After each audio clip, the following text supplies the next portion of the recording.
আসসালামু আলাইকুম, welcome to মেলাযোগ। Hello প্রিয় দর্শক, আজকে রয়েছে মেলাযোগের একটি অত্যন্ত গুরুত্বপূর্ণ আপডেট।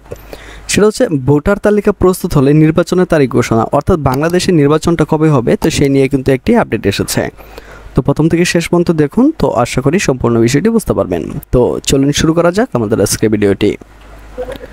সংস্কারের বিষয়ে ঐক্যমত এবং ভোটার তালিকা প্রস্তুত হলে নির্বাচনের তারিখ ঘোষণা করা হবে বলে জানিয়েছেন প্রধান উপদেষ্টা ডক্টর মোহাম্মদ ইউনূস।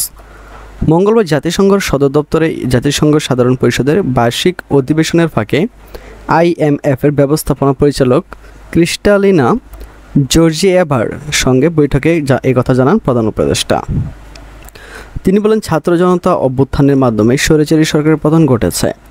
বর্তমান বাংলাদেশে একটি নতুন দেশ, নতুন সরকার গঠনের পর নির্বাচন, বেসামরিক প্রশাসন, পুলিশ, বিচার বিভাগ, দুর্নীতি বিরোধী এবং সংবিধানের গুরুত্বপূর্ণ সংস্কারের সুপারিশ করার জন্য ৬টি কমিশন গঠন করা হয়েছে।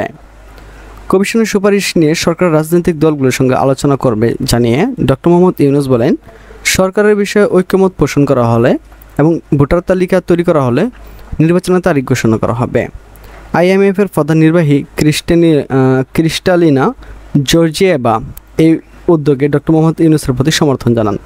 ঋণদাতা সংস্থা এই সরকারের জন্য আর্থিক সহায়তা বিষয়টি দ্রুত ট্র্যাক করবে জানিয়ে জর্জিয়েভা বলেন, তিনি বাংলাদেশে আইএমএফের একটি দল পাঠিয়েছেন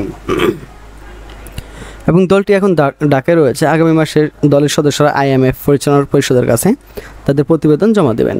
তো আমরা সহজভাবে বুঝতে পারলাম যে ভোটার তালিকা প্রস্তুত হলে নির্বাচনের তারিখ ঘোষণা করা হবে। এখানে ভোটার তালিকা তারা কীভাবে প্রস্তুত করবে সেটা এই মুহূর্তে আমাদের কাছে কোনো আপডেট নেই। তো আমরা আপডেট পাওয়া মাত্রই আপনাদেরকে জানিয়ে দেব। তো এই ছিল সর্বশেষ আপডেট। এর পরবর্তী আপডেট পেতে আমাদের চ্যানেলটির সাথে থাকুন।